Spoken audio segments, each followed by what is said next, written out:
Hey there, welcome back to the Easy English podcast.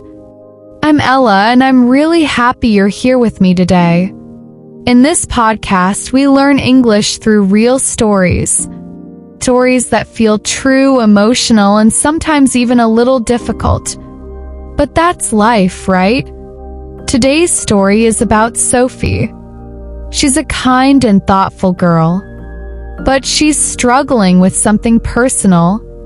She feels like she's not welcome in her partner's family. Maybe you've felt that before too.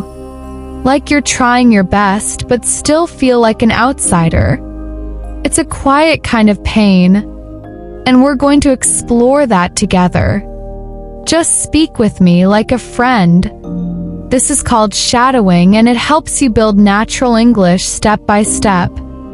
You'll practice listening. You'll practice speaking. And maybe you'll even feel something healing too. Are you ready? Let's begin Sophie's story. Hi, it's Sophie. Today I want to share something personal. It happened with my boyfriend's family.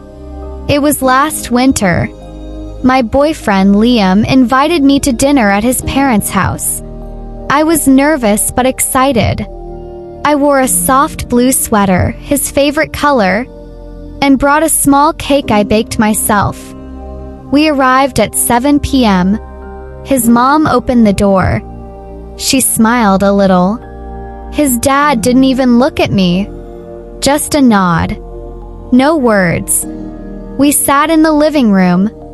They talked about their work, about Liam's childhood stories. They laughed a lot. But they spoke so fast and never looked at me. I smiled. I nodded. But no one asked me anything. Not where I'm from. Not what I do. Nothing. The dinner, I helped set the table. I tried to join the conversation, but they changed the topic quickly. At one point, his sister made a joke. Something about outsiders not understanding their family. Everyone laughed, except me, because I knew I was the outsider. Liam held my hand under the table, but even his warmth couldn't stop the cold I felt inside. On the way home, I didn't say much. He asked, "Are you okay?" And I said, "I'm just tired." But the truth? I was hurt. I didn't expect a big hug or warm welcome. But I hoped for kindness, a little curiosity, some space to belong. Took me a few days to feel normal again. I didn't want to see anyone. I felt small, like maybe I wasn't good enough. But one morning I sat by my window with a warm cup of tea. The sun was rising. The world felt calm. And I asked myself something simple. Why am I letting strangers decide my worth? That's when I realized I am enough. Even if they don't see it. Even if they never do. Later that day, I talked to Liam. Not with anger, but with honesty. I said, "I love you, but I need to feel safe even around your family." He listened to me with care. And he said something I'll never forget. He said, "Sophie, you don't need to change to fit in. I see you, and I'll stand beside you." That made me cry. Not out of pain, but relief. For the first time, I felt supported, loved, protected. A few things changed after that. I started spending more time with my own friends. People who made me laugh, made me feel light. I went for solo walks. I journaled. I even signed up for a pottery class, something I always wanted to try. Slowly, my heart felt stronger.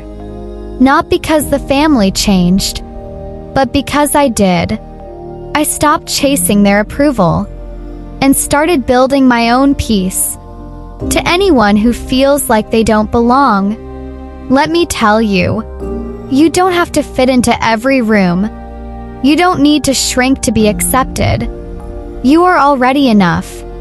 Your people, the ones who see you, they'll come, and they'll stay.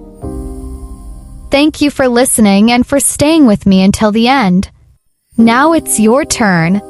If you're learning English, go back and listen to the story again. Pause where you need to, and try repeating some of the sentences out loud.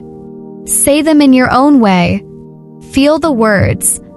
The more you listen and repeat, the more natural it becomes. You don't need to memorize, just feel the rhythm and speak slowly with me.